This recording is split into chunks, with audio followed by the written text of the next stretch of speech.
Welcome to Monday Metal with V and Metalhead Fred Bonanno, who also writes for MetalTemple.com, where he does reviews over there. And remember, ladies and gentlemen, and all in between, every Wednesday, Thursday, and Friday, me and Jason also react to tunes, guitar-based mostly, on Tunage. And today, Fred, what do we got going on? Well, we got a special one. We are going to be watching a video here real quick, but then we're going to be interviewing the band that you see right there, Notorious.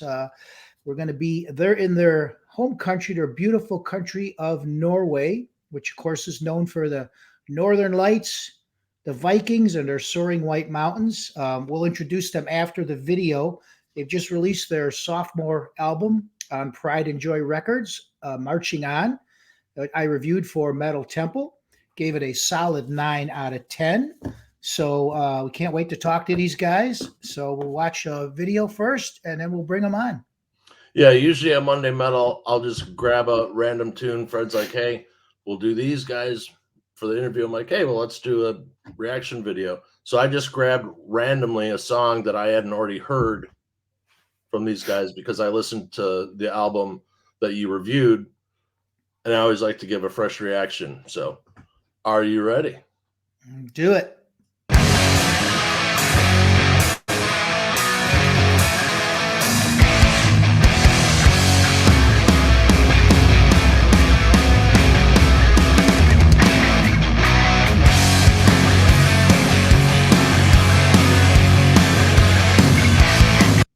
Checks all the boxes right out of the bat, right out of the gate. You know what I mean? Comes out, balls out. You got to love that. Absolutely. Love the rolling.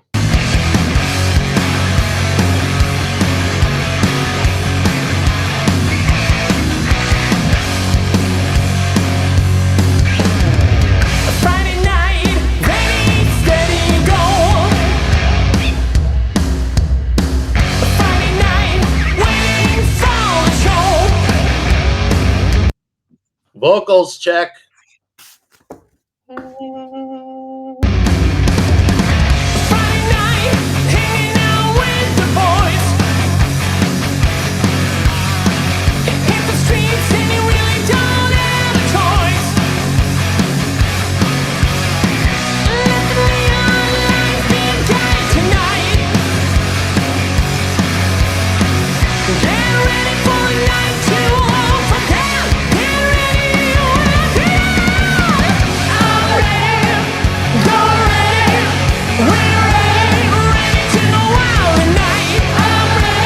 See, man, fun.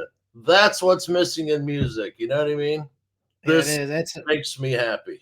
Fine.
Damn, Kick dude. ass. Kick ass, man. That's a throwback to the golden age of Oh, metal, isn't it? it And those was vocals. beautiful. Ugh, they mesh Absolutely. perfectly. Not, Oh, dude. neither part of it was overpowering the other. It was just perfect blend, perfect mesh. Absolutely. Absolutely. So go over right now. Well, after the show, go over to notoriousofficial.com, get some music, get some merch, go see them live, buy some tickets. Fred, you want to do the honors, sir? Yeah, so that was Notorious and coming live to us from beautiful country of Norway. Let's welcome in Chris Houdini, Nikki Dicato, Andy Sweet, and Freddie Kicks. What's And up, there guys? they are. Hi, guys. Hi. Hi, guys. All right, let me see if I can get this right real quick. Velkommen til Schode, Verdaden har de tag. Was I even close? It was supposed to be what was it was supposed to be welcome to the show. How are y'all doing? In Norwegian. Was I even close? Yeah, close, but I know I got Velkommen right. Velkommen. Thank you. The rest I butchered. Welcome, Welcome to the show, guys. thank you. It's a pleasure. Thanks for coming. That was a rockin' tune, man. I just grabbed it, because I heard the album and I didn't want to spoil. Plus, I saw it had, lyrics.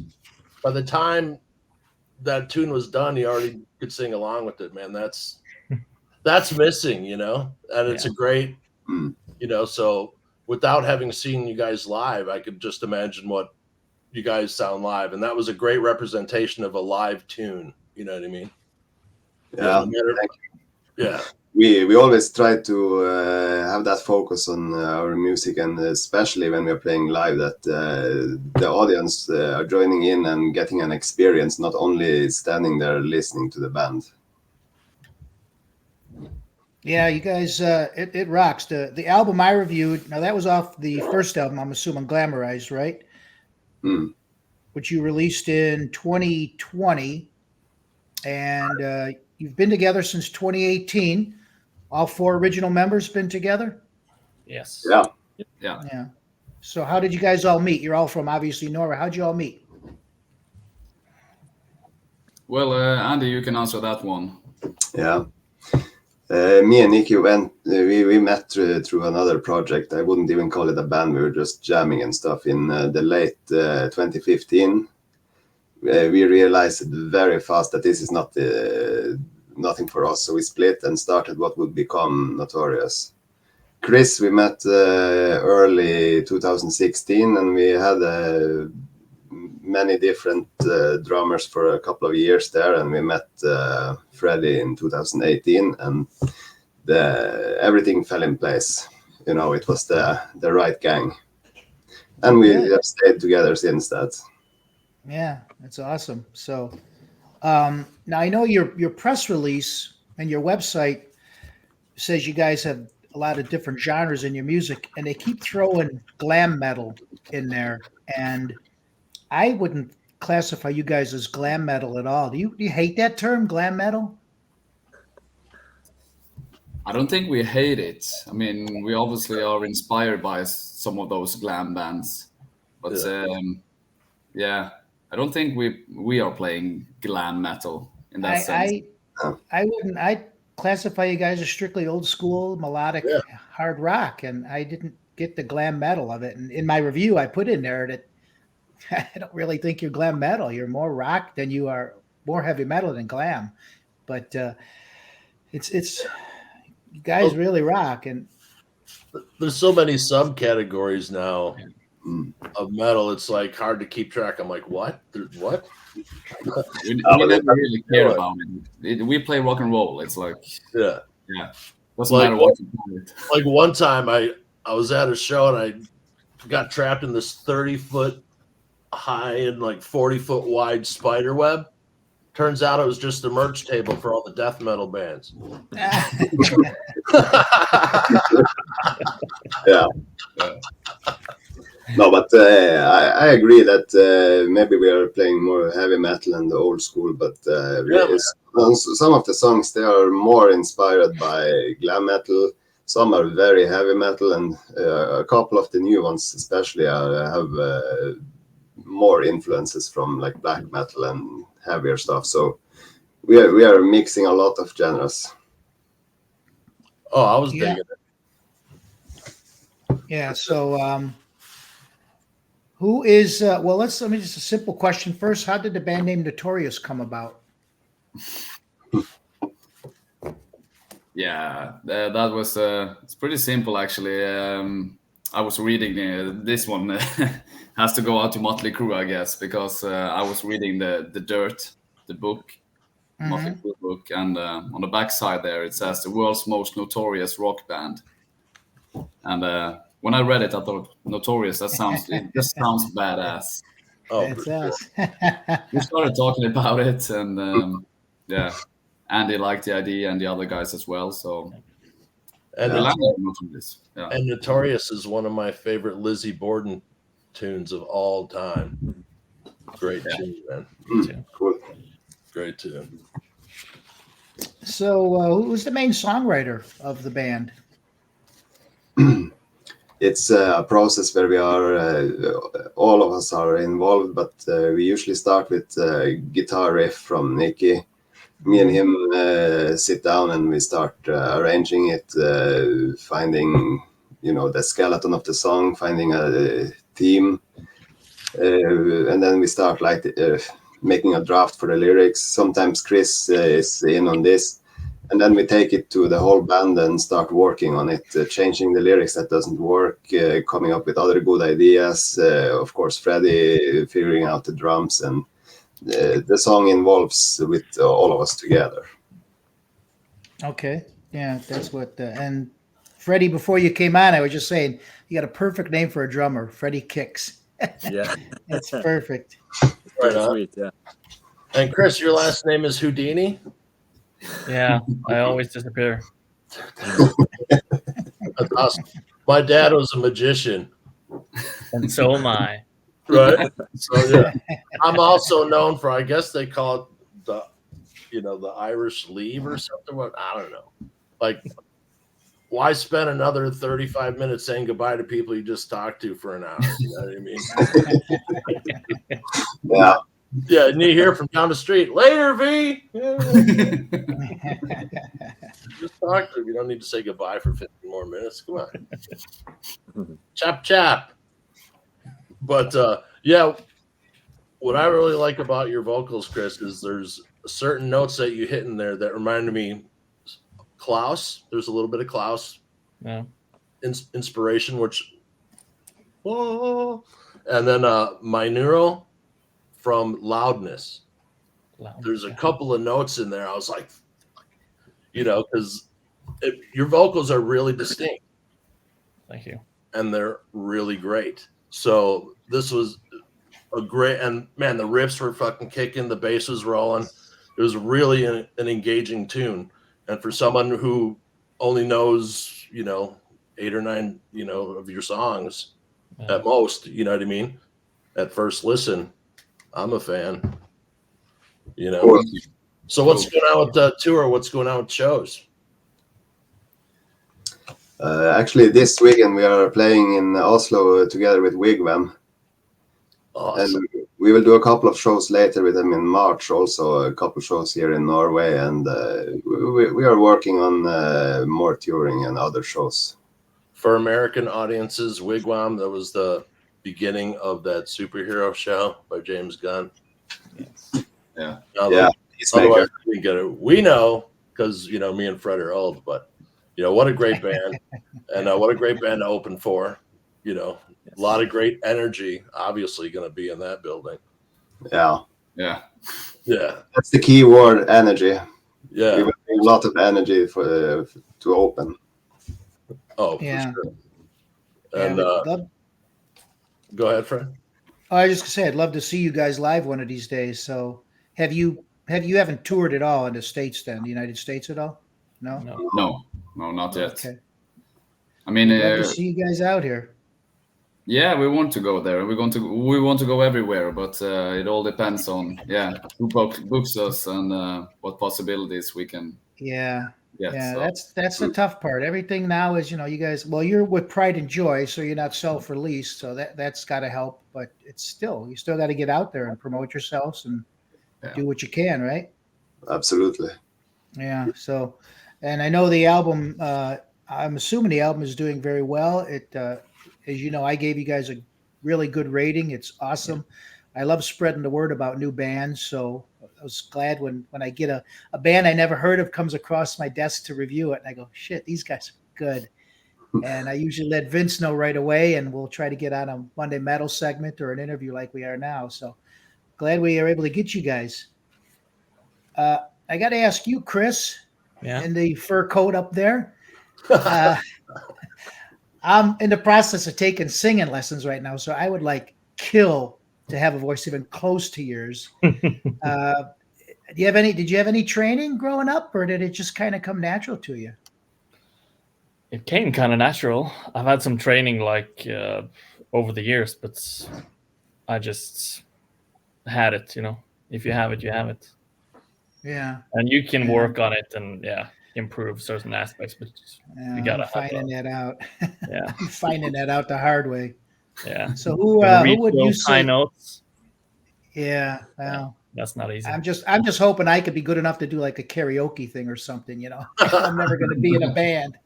Who would you say is like your couple of all-time favorite singers? Freddie Mercury, of course. I'm a big Motley Crue fan, so Vince Neil, even though he sings like a cow these days, but like back in the 80s. Right. He was always a good recorded vocalist. Yeah. Live he was more, performance, but he was kind of like in the David Lee Roth camp of that kind of style, but Yeah. still great tunes, Yeah. Great tunes are great tunes. But Freddie is, he's But now, all time. It's pretty rough. So, and then let me go down to Nick down there. Nicky, I'm sorry, guitar player. Who were some of your influences growing up, Nick, as a guitar player? Or Nicky, I'm sorry. I think the first guitar player I really heard was Richie Blackmore. I just thought it was badass. The riffing, his soloing, and of course he was playing a white Strat, so that was my first guitar. It had to be a Strat, and it evolved into like Eddie Van Halen and Yngwie Malmsteen, also John Norum from Europe. I think those 3 or 4 guys probably, I've listened the most to. Yeah, that totally makes sense too. The lineage of that, the way that, and so "Smoke on the Water" by Deep Purple, of course, right? So everyone knows that tune. So you know why it resonated so much, and this blew my mind when I found this out. You know why? No. It's Beethoven's Fifth backwards, and I was like, what? Yeah, Richie Blackmore's like, I owe him a lot of money. I'm like, no way. Like, you know what I mean? That's hilarious. Have you tried to play the Beethoven's Fifth backwards? It's not "Smoke on the Water." Well, I mean, Richie said, the chord anyway. But I know, but he's full of bullshit. So. It's a great story anyway. Right.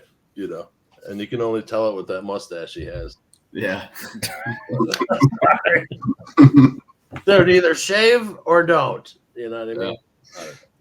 I took a class years ago, a songwriting class, and the instructor said, what is the most recognizable first opening riffs of any song? And I raised my hand and I said, it's got to be "Smoke on the Water," right? Dun, dun. He said, no, it's "Satisfaction" by the Stones. Which kind of blew me away, but that's what they said is the most recognizable opening riff. I thought for sure it would have been "Smoke on the Water," but there has to be a lot of songs like that. Yeah, probably so. Just depends. It's subjective. Yep. So, so Glamorized was released in 2020. and the new album Marching On, 2024. I've listened to both of them, and tell me what you guys' thoughts are. Do you think that your sound has grown between the two albums? I know they both kick ass, but do you think that the sound maybe has grown? You developed a more distinct sound between the two albums? Yeah, absolutely. But the main difference is that we went to another studio. We were working with another technician, and on Marching On, we basically produced the album ourselves, and we learned a lot from the process of recording Glamorized. Mm-hmm. And I still love Glamorize, for example, but if we knew how, we would have had more of a similar sound on that one. Okay. I also think that the songs on the new album, the whole energy of the album is more distinct.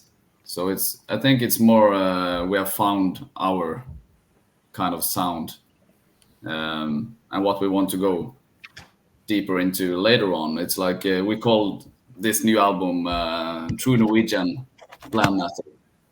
It says on the back side of the album. Yeah. That was a term we came up with to make, kind of describe what we do. So Yeah, and on Marching On, the last song, Marching On, you feature Hendrik Scar. Is that his name? Scar on vocals. Friend of the band. How did you get involved? I mean, he does just a little at the end with the growling. How did he get on board? yeah, he did some parts on the chorus or the pre-chorus with Chris there, and also the ending. He's a friend of the band, so we just asked him if he wanted to do some growling, and he plays in like a local black metal bands here. So yeah. Yeah, and when I reviewed your album, your electronic press kit said you mix in some black death metal, and that was about the only really part I heard in there. So I was glad. I'm not a big death black metal fan, so I was glad you didn't put too much growling in there. So, but it was a nice compliment to the end of that song. It really ended this album super strong. Yeah, I mean we're not obviously not a black metal band, but we throw in some elements here and there, like some of the chords I'm playing in Marching On or in Eternal Fire. Those are pretty much black metal chords, but you hide them in the songs, you know. So you need to have an ear for it. You need to really go into the details. And but it gets a bit a darker sound. Yeah. That blows me away, and this is maybe directed to you, Chris, is that growling, that I know you train your vocal cords to do that, right? I always thought it was studio generated, but you train your vocal cords to do that. Doesn't that seem like that would kill your vocal cords, especially in the long run? It's like you use a technique for that one. So otherwise people couldn't do it for technique. like entire shows. It's a technique. Yeah. You'll learn, Fred. Just keep taking your lessons. That might be the only way I can do it. Fry. So the videos for Marching On, you really don't have any videos with the band in it or anything. Which you got any of those planned where you're gonna actually see you guys performing and playing and see how you are on stage? No, there's one, and I saw it, and of course I already had the other one loaded up, and I'd done the graphic. Then I was like, I want to play that one, so that's why that one's there, just so you know. But so how was it shooting the video? Really fun. Yeah, that was cool. Doing it. It was a lot of fun recording the video. We were messing around, doing all the shoots, taking a lot of takes. But the result in the end of the video was very cool. And of course, we are planning on making a couple more. So, okay, so then the I call it the plague that hit a few years ago and kind of messed things up, around the world. How did that impact you guys? Did you get were you just focused on the writing at that time? Since Well, we released Glamorized the 30th of March 2020, 2 weeks after everything shut down. So all Right. the shows we had planned and stuff, they were just gone. And yeah, there was not much to do. We had to stay at home. Right. Nothing. And that's like something Noah, not in your wildest dreams. Like something 6 months before, yeah, they're gonna shut the world down. What? Come on. Yeah, you can't imagine something like that happening. Just, no. Oh man. So then you just hunker down and write and Yeah, we spent the time just writing the new stuff, and yeah, and pretty how, much that was it. and how are things pretty much back to normal yet, or no, in Europe and Scandinavia? Regarding COVID, it's back to normal. That's over. But there has been a lot of inflation and increase in prices for both food, energy, and things like that. And I think people are struggling a bit to get started going out to shows again. And this combined with the increased prices makes it a bit harder now to have shows. Yeah, it's amazing. I'm like, oh, so and so's coming to town. I'm like, wait, tickets? What? Like, dude, I'm not paying $1,200 to, Yeah, no, unbelievable. But it also affected a lot of these venues. yeah, So a lot of them just had to shut down. So yeah, and that's the sad part, man. All these beautiful theaters that have been running some, 100 years plus, Yeah, and you need that, because if you're just staying at home, you're not living. That's surviving. You have to have this culture and go out, have fun. Come on, life's too short to sit at home and do nothing. That's what music's for. That's, you know what I mean? Like, that's what I didn't understand. I'm like, no, people need musicians and comedians and, go out and have some fun, man. As I say all the time, release the stick.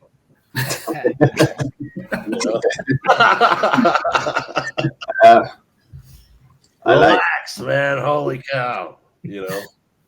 But awesome. And we've had this talk before, Vince and I, with most of the artists we have on. We're both a little bit older than you guys. A little bit, Vince, a lot older. But a lot of the bands we all grew up with. What? Hello.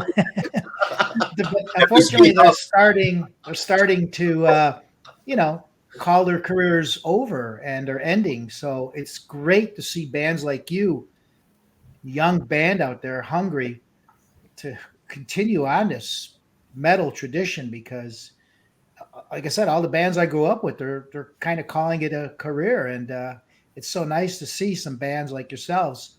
And I hope that it just continues. That you guys are, hate to say it, but you're going to start carrying the torch for us metalheads. We're marching on. Keep going. Yeah, you tap into that. Nice. Here's the thing, there's a food chain in the music business, and a lot of, we're having like a whole generation of musicians no longer in the business cycle that feed the merch, that feed the stadiums, that feed the blah, blah, blah, blah, blah. So, they really didn't spend a lot of time developing bands. Like you're not going to have, like Britney Spears type thing. Oh, reunion 40. No. Okay. You know what I mean? Not going to work. And so it's really interesting to see, because you guys tap into that market that it's opening up because the audience is there and the money's there. You just gotta, hop on the train, basically. You know what I mean? You're poised to do it for sure. Yeah, you guys got a great start with these 2 albums, so that's awesome. Yeah, because it's like people my age, like we're when we used to go to shows or all the time, we like bands that were fun, man, like energy. You don't get up to, that's just a drag, people. So you guys have really good. I can imagine your shows are, pretty on fire. You know, Yeah. You got that right. right. So hopefully we can get you guys over here, huh? I hope so. Yeah. Get some festivals Yeah. going. Would love Right to. on, right on, right on. Yeah. So what do you guys got planned for the next year? Like what's your main drive? I guess the main drive is to tour as much as possible. So that we have to go out there and play for all those guys. If we don't, play shows, then how are people gonna hear us and know about us? Right. Yeah. So yeah, And people deserve to see our show. You know, it's only us for giving it our best on stage. We don't use any backing tracks or anything. What you see, and what you hear, that's what you get, and that's what we are delivering right there. You know, kicking it old school on the shows. yeah, flaws and that's- everything. It's Yeah, that's what makes Come on, and energy and Great. sing along. Come on, it's all about having a good time, and that's what we are Yeah. selling. yeah. That's what makes live music so good. You make a mistake, you keep going, right? Yeah. That's Yeah. what makes it live. Because half the people in the audience don't realize you made the No. mistake. The other half that do realize it thinks it's cool because they got to hear a different, or whatever. You know what I mean? Yeah. It's all Yeah. part of the being a fan of the band. Like yeah, But shit, none of them could get up there and do what you're doing. So it's all good. For sure, man. it's better than just use tracks and it sounds like the album. I mean, then you can stay at home and just Listen to play the it. album. I don't, yeah. It's something about bands that are able to capture that live sound. It's a world of difference from a concert that is overproduced and a concert that is from a real live band. It's 10 times cooler, minimum, Yeah. 1,000 times cooler. Oh, for sure. Yeah, like if you want to go out there, like I remember the first time I was out and I saw it was in 1990. No, 1990.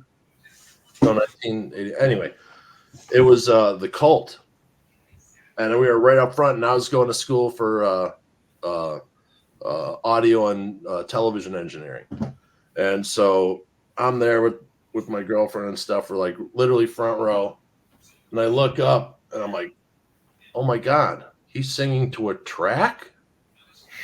Dude, I just totally just went and like walked off because I was so excited to see the show. I'm like, wait a minute.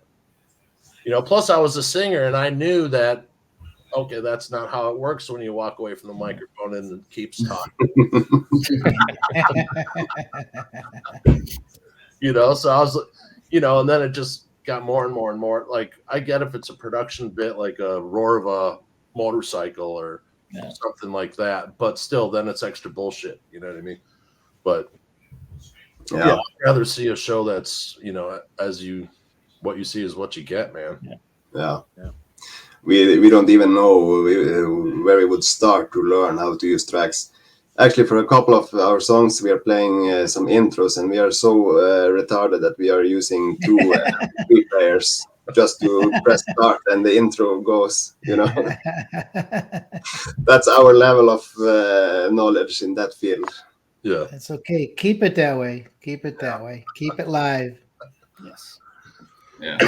So did you guys have any songs left over that you didn't record or that you already have waiting for the next one following up, or how does your writing cycle work? We have a couple of songs. They're not finished, but we have some ideas at least. How many? 4, 5?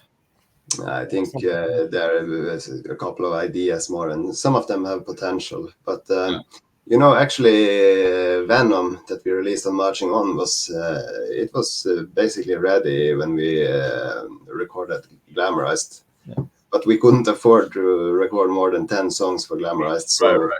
it had to wait. Yeah, man. Price it gets up there quickly. Yeah.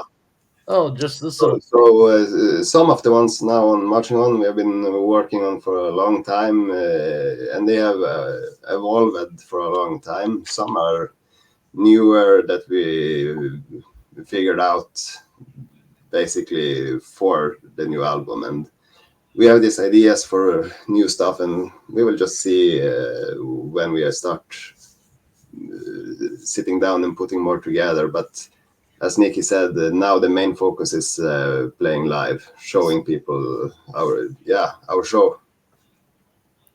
Right Yeah. on, right on. We have to get out there. Yeah. So, Yeah, we Yeah. can't wait.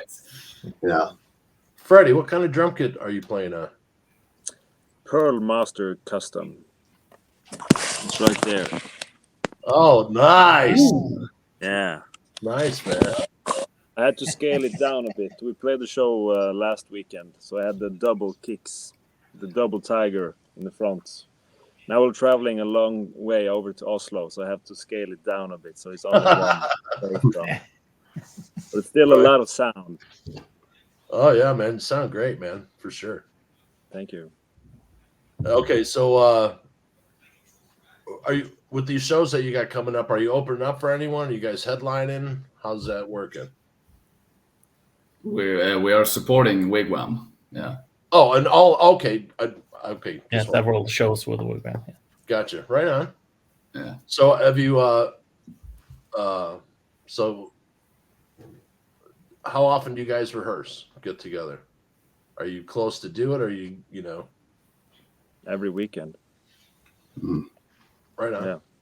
I think we've been rehearsing every Saturday since 2018. We had during COVID, we have to, of course, skip some, but yeah, Right. basically every weekend since 18. Unless something very special comes up, we practice every weekend, and that's together. Of course, we practice a lot by ourselves at home too. You know, there is nothing else to do. You have to practice a lot and keep that musical muscle trained all the time. Oh, totally. And what was really cool is we got all these like Zoom calls like this, but people from different bands jamming together and like kind of giving, people hope and all that kind of thing. But man, looking back on it, what a pain in the oh my God, what a pain in the ass that whole thing. You know what I mean? Without mentioning it, because you don't want to get in trouble for talking about something. But what a pain in the ass. Can we all just say it? Holy crap, dude. Yeah. My God. And and then what got weirder is then people are like, oh, let's start censoring the entertainment. No. That's when things get really wacky, man. And there's a lot of that weirdness going on. And, man, power through. Yeah. Fuck that. Okay, so what temperature is it over by you guys? Freezing. Right now, I think it's close to 0 degrees Celsius. I don't know what that's in Fahrenheit, but it's cold, freezing. Gotcha. Snow, rain, cold, dark. Horrible. Uh-huh. You guys all skiers? Everybody put on to get down, hit the slopes? I think we all learned it and did it growing up, but not so much anymore. Maybe just you, Freddie. Yeah, but there's no time for it, so no, not really. I can do it, I'm sure, but no. Yeah. Right. Freddie, who was your biggest inspiration as a drummer? It first started out with Nico McBride from Maiden. It was the first band I discovered, so he was the hero. And also the Led Zeppelin, John Bonham was a great inspiration for me. And I like it's simple, and I like the punch in the face, straightforward drumming. So Phil Rudd from AC/DC as well. Yeah. And later on, a lot of YouTube drummers, freelance drummers, and extreme metal drummers, basically from every genre, really. Too many I good hear a drummers. little Vinny Appice in you're playing too sometimes, Yeah. which is cool. I'm That's like, true. okay, that right on. You know what I mean? Like you guys, when you tip a hat, you're still doing your own thing while you're, which is cool, and we appreciate all that stuff. You know what I mean? Because as older music consumers, the stuff like a lot of it just fell off, and there's been nothing for us. So like your band is perfect for we've been looking. It's another demographic, whatever, or the same. Who knows? Mhm. But so we've been looking for a band like that. And it's great. And we only have people on here that we like their music because the internet's full of what I mean. Like why would like people literally go through and take the time, make graphics, do all of that just to like shit on something? You know what I mean? Like I got, dude, are you missing the point of what? You know what I mean? What? I don't get it. Music's just my favorite song could totally annoy the shit out of Andy. You know what I mean? It's totally possible. So Andy, as a bass player, who is your big inspiration? Oh, it's a difficult question, and a lot of guys, but I really like the sound of Roger Glover of Deep Purple.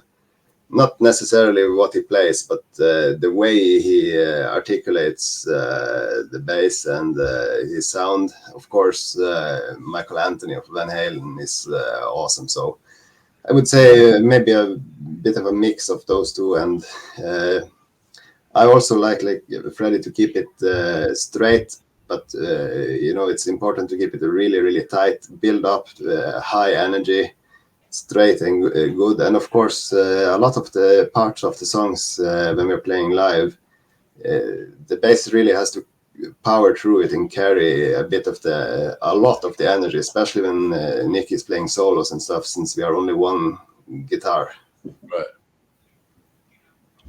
Right on. And Chris, vocally, who are your big inspirations? Oh, we can say that again. Freddie Mercury, of course, Vince Neil.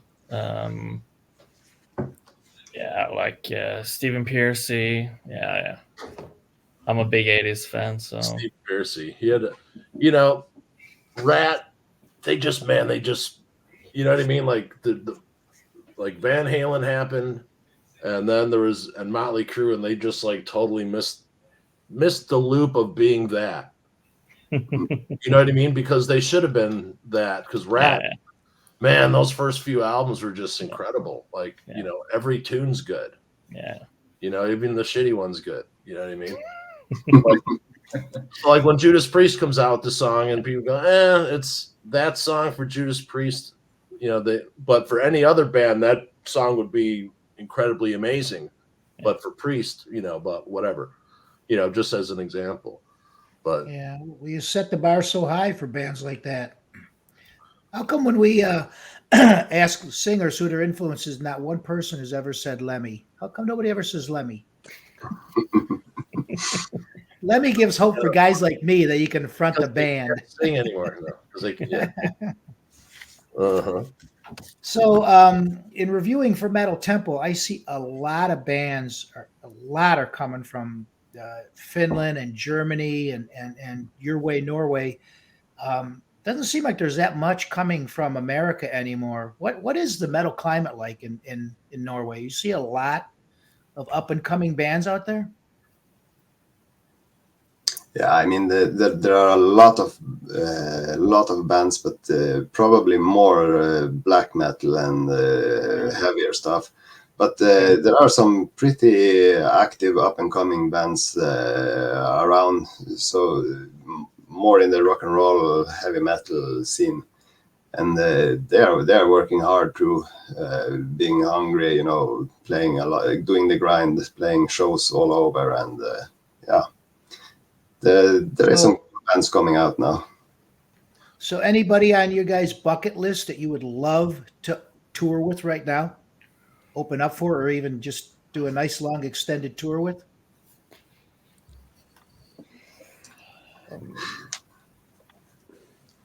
Well, I guess Wigback was. I remember when they won the Eurovision Song Contest. I was, how old was I? 10, 12. And I was like, these are the real deal. So when they decided to bring us with them, it was like, that was crazy. So we checked that out. So on to the next. I'm not sure who that's gonna be. There's so many great. That's pretty cool. I'd Yeah. say. You know, don't think so much about that in particular because, of course, it would be fucking cool to meet other big artists and travel around with them. You know, that there are so many that would be cool, and hopefully they will be nice. But I think our main focus is the audience. You know, getting out there, meeting, playing for you guys, and hanging out with you, talking with you, and you know, just have. That's more important, at least for me. Yeah, you guys should do Monsters of Rock cruise. Play a couple sets, and then the rest of the time you're mingling and drinking and laying out in the pool. Yeah, That's the life of a rock star right there. Yes. Yeah. Hopefully we can get the chance. Yeah. Yeah, I'm sure you will. I'm sure you will. You know, and like in our search for like new music, we do this thing, you know, called tunage, where we go and react to mostly guitar based. Some of it's hard rock, some of it's not. You know, I like blues and some other stuff too, but you know, came up as a metalhead. But so I'm listening to a lot of stuff, you know, searching and finding all these people, and you know, I don't care how many followers you have, you know, like, is it good? You know what I mean? That's all I give a shit about. And there's a lot of it is sounding, there's some homogenation going on. You know, like, oh my God, this is the 15th band in a row that sounds, and then when I heard you guys have a distinctive sound up and above, so it's going to be easy for you guys to stand out because, you know, your formula is different than, you know, you're doing your own thing. A lot of these people are trying to do, oh, I want to be that band, that, you know, and then it never happens. I don't know what they do or why they do it, but I can say for us, mainly we are making and playing this music for us, ourselves, what we want to hear, and thinking about that. And then we have been lucky enough that it resonates with people and people agree with us. So that has always been the goal, you know, make something that we can be proud of, not trying to fit into a box that people will like, because I don't know even if that would work. Yeah. You know, it's interesting because I grew up and my dad played, you know, he was a magician, so he listened to a lot of jazz, and that's what he used as for his, you know, background music and all this stuff. And so I grew up with horns, and I love that kind of music. And then when I became a metalhead, I'm like, oh my God, this is, you know, it would work. The original heavy metal is like big band jazz. And they're like, what? I'm like, I'm telling you, just listen to me, you know. But no one believed me. But it was weird, like when people would be like afraid to listen to something. It's crazy. You know what I mean? Oh, I don't listen to anything before, you know, 2005. What? You know what I mean? You know what I mean? You know, how do you put your pants on? I don't, you know, it's very strange. And, you know, like a lot of people, you know, Van Halen is one of my favorite bands of all time. So there's always Van Halen discussion, you know, and, you know, always talking about, you know, Dave and Eddie and all this stuff. But, Drummer Magazine, Freddie, did you see this Drummer Magazine on their YouTube channel? They had Alex's set from like 1982, and like Mike Portnoy comes on, play some Van Halen tunes. Some other drummers come on and play, and Alex is so underrated. He doesn't get the credit because Eddie was in the same band. I'm like, the reason why Van Halen was so great is because everyone else was blues based, and those guys were jazz based. You know, they all came up loving jazz, and it's all jazz beats and boogie woogie and all types of nice and crunchy stuff. But that's what made them stand out. You know what I mean? They rock just as hard, but you know, why wouldn't you want to listen to jazz or whatever, or blues, or, you know, because Fred is strictly a a metalhead, he won't listen to anything else. Says it right there. Alcohol to go to the blues bar, even though we're from Chicago. Yeah, he keeps trying to get me into different genres, and I said, I've been a metalhead since I was 14. I'm not going to change now. Open your And I know it's we didn't have the blues, we wouldn't have metal, but right. Okay, so Chris, did you play an instrument before you started singing? I started out playing guitar, but when I found out I have a great voice, I never looked back. You're like, way less practicing. And I don't gotta carry all that shit. you know, 5 minutes before the show, plug the mic in, and you're ready to rock. Yeah, Freddie, what was bro. your first kit, man? My first kit, Yeah. that was a Pearl, actually, World Series 80s kit. I still got it at my mom and dad's place. So Right. I will brush the dust from it one day and bring it back to life.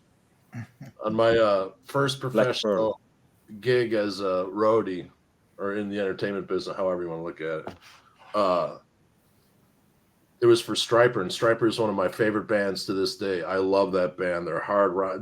You know, people can say whatever. A good band's a good band. A good song is a good song. Anyway, so, dude, I got to shine Robert Sweet's drum kit, the whole fucking, you know.